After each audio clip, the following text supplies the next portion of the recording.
Alright, what's up YouTube? It's your boy Marquis on deck. In today's Spooky Scary Sunday Part 2, yeah, I'm taking off of Corey, well, sort of, like I'm like doing something Sunday. I don't know what to call it at this point, probably like Scary Sunday shit, I don't fucking know. But anyways, let's get straight to the shit, let's go. 10 years old when this happened. Me and my two best friends and our parents were on a long vacation in Turkey in a very good and safe hotel. One night, me and my two best friends, who I'll call Tim and Phil for this video, were staying at Tim's room in the hotel while our parents were in the hotel restaurant. The room wasn't bad, actually all of our rooms seemed safe, at least we thought it was. We were having a lot of fun watching Simpsons and playing Monopoly, but what happened that night still makes me have chills. So it was around 1 a.m. and our parents were late. Phil looked at them through the window and said, "They're still in that stupid restaurant."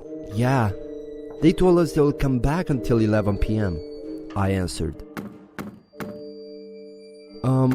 Guys? Someone is knocking on the door," Tim said. "It's probably just room service," Phil said. Can we not open the door?" I said. I was pretty scared in that situation. I was only 10 and my friends were only 2 and 3 years older than me. So we were all pretty much defenseless children in a room. Tim, who was the oldest, answered, "Oh, come on, it's just room service." The guy on the other side of the door said, "Hello. Can you please open the door?" When he said that, we were all scared. In a couple of minutes of silence, he said in a louder voice, "Open the goddamn door!" I started crying because I knew he was in room service, because if he was, he would have talked in Turkish. I was in shock as in that moment I realized that this strange guy is using a fake ID card to open the door. Tim grabbed both of us and we ran to the bathroom and locked the door. Luckily, the guy wasn't fast to get us. He was screaming to open the door. I said, "Look, a phone!" Luckily, Tim's mom left her phone so we could call her if we needed anything. So Phil grabbed the phone and called his dad and told them the situation. And they came up to find the guy nowhere. They thought we were lying to them until the hotel manager showed them the footage. We found out that the man was stalking us and a couple other children. In a couple of days, police had finally caught him. He was a serial rapist and a pedophile. We were just lucky he wasn't fast to get us. I will never forget that night, as that was the worst day of my life.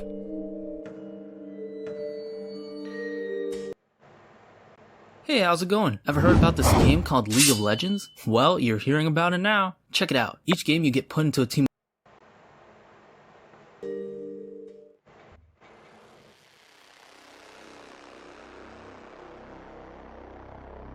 When I was 15, my mother went out shopping and left me in charge of the house. It was starting to get dark and I realized my little brother was nowhere to be found. I asked my sister if she knew where he was and she said he had gone to the park around the corner to kick his soccer ball around. I told her to watch the house while I was gone and ran off to the direction of the park. When I got there, I was surprised to find the park completely empty. I called out my brother's name, but there was no answer. I started to get worried, and all of a sudden I heard a faint muffled noise coming from my left.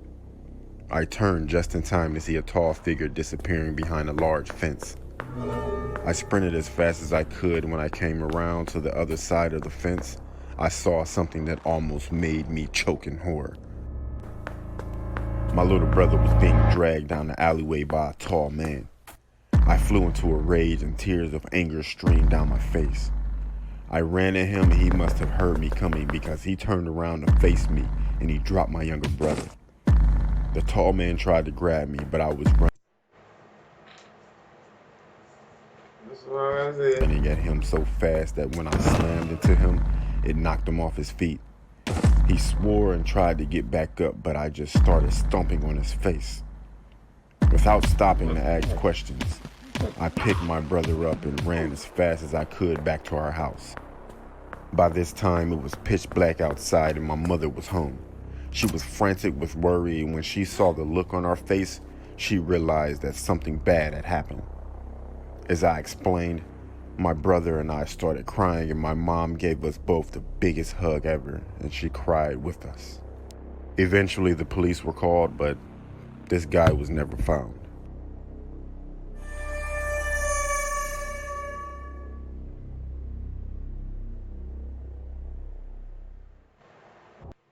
Bruh. I'm so bad at this game. Can't even aim. Can't aim, you say? Holy. This story takes place when I was a junior high school student. One morning during summer vacation, after my father went to work, my mother and I decided to visit my maternal grandmother, who lived in a rural area. Since my grandmother's house was located in the countryside, getting there required making a left turn, then driving for 5 minutes through a narrow, one-car-wide, unpaved road. There were rice fields and forest on the sides of the unpaved road. As soon as we arrived, I greeted my grandmother, then went into my youngest uncle's room. I used to like visiting my grandmother's house because my uncle was a huge gaming fan, and his computer was much better than mine at home. So once I confirmed my uncle was at work, I turned on his computer and started playing Doom 3, which used to be the most popular game once upon a time. After playing the game for about an hour or two, my uncle returned from work. Upon his arrival, my grandmother asked him to take her grocery shopping, since my mother, my aunt, and I were visiting her house. So at about 7 p.m., they all drove to town to do some grocery shopping. I was super excited and waved goodbye to them. Since I think it is unnecessary to explain why I was excited, I'll just leave it. After enjoying about 90 minutes of free time, my uncle called. He said he was about to turn left on the road, but Man's in there going, boy. one of the front wheels was punctured and asked me to bring him a new tire which was in the storage shed. As I said before, after making that left turn, it took about 5 minutes to drive through a narrow, unpaved single-lane road to see my grandmother's house, but it took about 20 to 30 minutes on foot. Now that I think about it, it was quite scary to walk on that road, especially at night. It had no streetlights and was surrounded by rice fields and forest. It was almost 9 p.m., and that area got quite dark at about 8 because it was in the country. So to be honest, I was really scared, but not wanting anyone to know I was a coward, I decided to go. I grabbed the tire, left the house, and started walking along the unpaved road. I could see my uncle shining his car's headlights toward me. That said, he was still quite far away from me, and the headlights looked like 2 big yellow dots. I was a bit relieved knowing my uncle and family were on the other end of this road, but the night was dark, which deepened my fear. You know, when you walk in the darkness, your eyes adjust, and you start to see unclear shapes. I felt like I could see someone standing in the rice field, and someone sitting down, resting his chin on his hands and looking at me through the bushes. I broke out in a cold sweat and held my legs to keep them from shaking. It felt scarier than being alone on a pitch-dark night, and because of the fear and the delusion I had created, I remember feeling really dizzy. After walking for about 20 minutes, I looked towards my uncle's car and realized I was nearly there. Feeling happier, I rolled the tire faster. I rushed to hand over the tire to him as soon as possible, but saw something in front of me. I wasn't sure what it was because it was still a bit away from me, but it was something dark.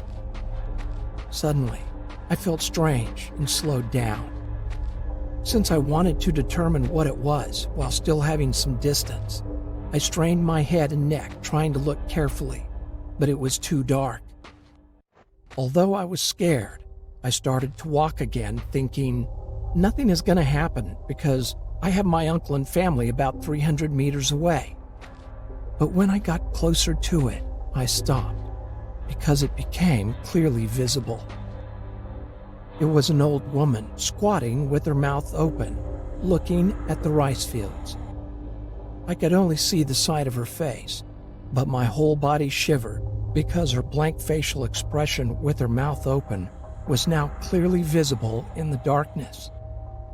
Without realizing it, I walked really close to the old woman. For reasons I don't understand, walking by without saying anything seemed even scarier, so I started talking to her. With a frightened voice, I asked, "Excuse me, what are you doing here at night?" But she did not respond and kept looking at the rice field. On the verge of crying, I shouted, "Excuse me!" She then looked at me, and I felt my heart tightening. Even though it was dark, I could clearly see she had permed white hair, and I could only see the white parts of her eyes. The scariest thing were the huge wrinkles and stains covering her face and her wide open mouth. I felt strange, like I was going crazy while looking at her. I had eye contact, but was looking down while she was looking up at me. After a few moments of eye contact, she turned her body toward me. Oh my gosh, I thought she was sitting down, but realized she had no lower body. She only had a torso and head which was supported from the ground with 2 arms. A flood of thoughts crossed my mind, but I remember thinking, there is Satan right in front of me. I felt like she was going to run into me with her 2 arms if I didn't move, so I grabbed the tire in my arms and sprinted with my eyes closed tightly. Without remembering how long I'd been running, I suddenly felt relieved. It was the next morning, and I was in my grandmother's room. When I asked my mother what happened, she said she was waiting for me in the car and saw me sprinting with my head down, holding the tire in my arms, and suddenly fell off the road, causing my family to come out of the car. The way it looked like he fell. Oh shit. Shocked. After listening to my mother, I told her and my other family members what I went through. Thinking I had suffered a heat stroke, that evening my grandmother made me chicken soup. My uncle told me to stop playing horror games and wouldn't let me play Doom 3 anymore. From then on, I could only play a Star Wars racing game while staying at my grandmother's house. I still believe it was not a ghost that I saw that day. It was just an illusion caused by my mental weakness.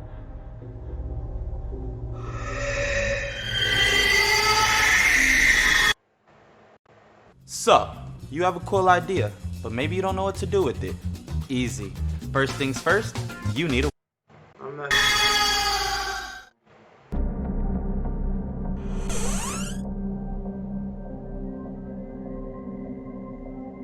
About 10 years ago, my 3-year-old son and I moved to a house from our apartment. It was a very old building, and the inside of the house always seemed to be just a little darker and just a little colder than it should have been. Not long after we moved in, a friend of mine came to visit. The whole time we were sitting and talking, she seemed very uncomfortable. When I looked at her face, I noticed that something in the other room had caught her attention. Her eyes grew wide and she said, "I have to go." I asked her what was wrong, but she refused to tell me. Her odd reaction was freaking me out, so I kept after her. On her way out the door, she finally blurted out, "This house is haunted." But she wouldn't tell me what it was or what made her think so. To this day, she still refuses to tell me what she saw. About a week later, my 3-year-old son casually asked me who the old lady in the bathroom was. Okay, come on now. This man is like gray with black hair, and his son is pure white with blonde hair. What the fuck? One day, I was leaving my house for work, and I got to the car and I realized I needed to run back in the house to get something. I walked into the house, and as soon as I got inside, Leave. You just fucking leave. this framed photo on the wall shot off the wall. It didn't fall down.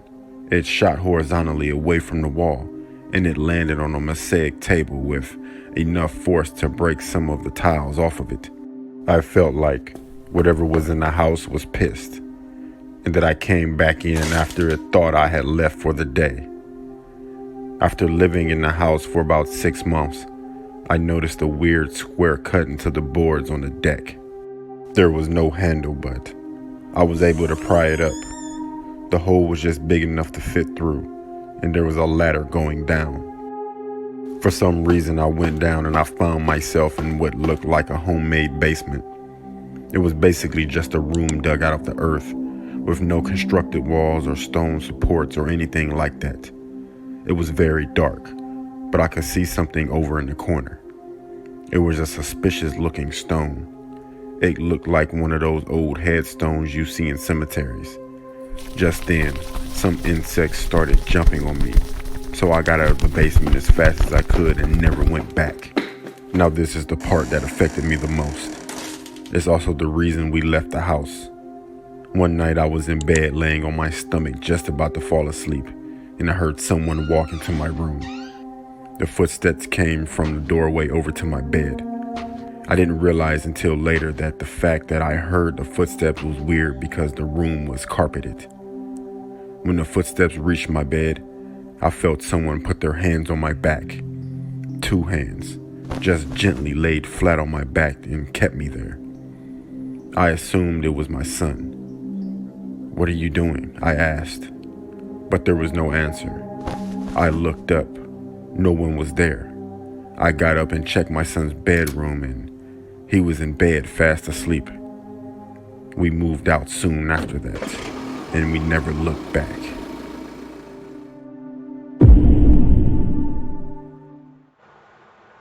Hey, I just created a professional Wix site for my business. Let's check it out. Go to Wix.com. There are hundreds of beautiful templates. Choose one that fits your business the best. With Wix, everything is customizable. I'll start with my title and add a photo of my favorite bike. Cool. Not bad, I was offended. It was the night of Christmas Eve, and I decided to take a walk while the snow was coming down. I love to do that during the Christmas season, just to see all of the beautiful decorations and lights that lit the city, which normally was quite dull and lugubrious and low-key due to the small population of the city that I lived in at that time. Christmas was the time when the city came to life, and I loved it. As I arrived into town, it was busy due to all of the shoppers that were picking up those last-minute Christmas presents. As I glided past the Christmas carolers that stood on the side of the sidewalk singing, their voices beautifully echoing about here and there, as children played nearby. Laughing and having snowball fights added more of that Christmassy feeling to the jolly atmosphere. It reminded me of that special childhood time that I had growing up as a kid. I missed that. As my eyes glanced up at the icicles that hung from the leafless trees overhead, I decided to cross the street to get me a cup of eggnog that was being sold at one of those stands. But as soon as I started to cross the street, I don't know this guy's voice. out of nowhere came a large red pickup truck speeding past me, coming mere inches away from hitting me. I then found myself flat on my back, then being helped up to my feet by no other than Santa Claus himself, or should I say, a man dressed like him. "Thank you, Santa," I said to him. He gave a little hint of a smile and nodded. Then he reached into his large red bag and pulled out a box that was wrapped beautifully in gold Christmas paper. I thanked him and headed back home. Halfway home, suddenly I heard bells and the sound of hooves pounding the pavement behind me. When I turned around, there was Santa on his sleigh with reindeer leading the way. And up they went, overhead and over the houses, vanishing quickly into the distance. I must have been a little shooken up from my fall and was hallucinating. Santa Claus? Flying reindeer? When I finally arrived home, I tossed the present under the Christmas tree and headed off to bed. Christmas morning had arrived, and I was excited to see the contents of the gift that Santa had given me. I ripped open the gift as if I were a 5-year-old child again, but all that was inside was a piece of paper, some sort You're dead. of certificate. When I read it, the look of horror displayed on my face. It was a death certificate that was dated the night prior, and it had my... I'm a fucking genius. I told you, I knew it. He's a walking soul. He's dead. Yeah. Well, anyways, if you guys enjoyed this shit, I'm sorry that I didn't edit none of this. Just fuck it, it's a live reaction. Who cares? But yeah, tomorrow gameplay series. I'll be starting a gameplay series tomorrow. I'm not sure what game though. Probably either Resident Evil 1. I'll probably continue the San Andreas shit. But I was doing that live. I don't fucking know. Anyways, hope you guys enjoy this shit. And see you guys in the next one.